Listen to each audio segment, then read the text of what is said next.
பைபிள்ல இப்படி அழகான ஒரு இன்சிடென்ட்டை நம்ம யாத்ராகமம் 14வது அதிகாரம் 13வது வசனத்துல நம்ம வாசிக்கிறோம். இஸ்ரேல் மக்கள் என்ன பண்றாங்க அப்படின்னா, எகிப்தை விட்டு புறப்பட்டு வந்து நமக்கு என்ன பண்றாங்க அப்படின்னா, ஒரு சிவந்த சமுத்திரம் அப்படின்னு ஒரு இடம் இருந்தது. அந்த இடத்துல வந்து என்ன பண்ணிருக்காங்கன்னா கேம்ப் பண்ணிருக்காங்க. அப்போ வந்து அவங்களோட எதிரிகள் வந்து அவங்கள வந்து பின்னாடி துரத்திட்டு வராங்க.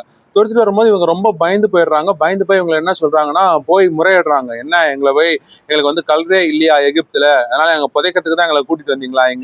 நாங்க பேசாம எகிப்திலேயே இருந்திருப்போமே, அங்கேயே வேலை செஞ்சுட்டு ஒழுங்கா உருப்படியா இருந்திருப்போமே, இங்க கூட்டிட்டு வந்து எங்களை இவ்வளவு கொடுமைப்படுத்துறீங்களே, பாடுபடுத்துறீங்களே அப்படின்னு அந்த மக்கள் வந்து முறையிடுறாங்க. அப்போ காட் வந்து அழகான ஒரு ப்ராமிஸ் அங்க வந்து நம்ம கொடுக்குறாரு. என்ன அப்படின்னா, இந்த யாத்திராகமம் 14வது அதிகாரம் 13ல நம்ம வாசிக்கும் பொழுது என்ன அப்படின்னா, நீங்கள் நின்று கொண்டு இன்றைக்கு கர்த்தர் உங்களுக்கு செய்யும் ரட்சிப்பை பாருங்கள் அப்படின்னு மோசே என்ற தேவ பக்தன் அங்க வந்து சொல்றாரு. இதுல 3 விஷயங்கள் வந்து நம்ம ஞாபகம் வச்சுக்கலாம். நமக்கு வந்து இடுக்கமான சூழ்நிலைகள் நமக்கு வந்து நிறைவேறும் அப்படின்னு தாமதமான நிறைய காரியங்கள் நமக்கு இருக்கலாம். காத்துட்டு இருக்கக்கூடிய காரியங்கள் நமக்கு ரொம்ப அதிகமா இருக்கலாம். ஆனா இந்த இடத்துலலாம் நம்ம இந்த 3 விஷயங்களை, இந்த 3 ப்ராமிசஸை வந்து காடை வந்து நம்ம பார்த்து என்ன சொல்றாங்க என்ன அப்படின்னா, முதல்ல வந்து பயப்படாதீங்க அப்படின்னு சொல்றாங்க. பயப்படாது.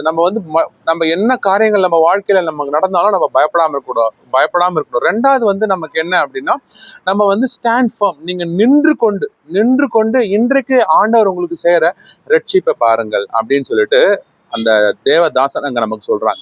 அப்போ நம்ம என்ன பண்ணணும் அப்படின்னா, we have to stand.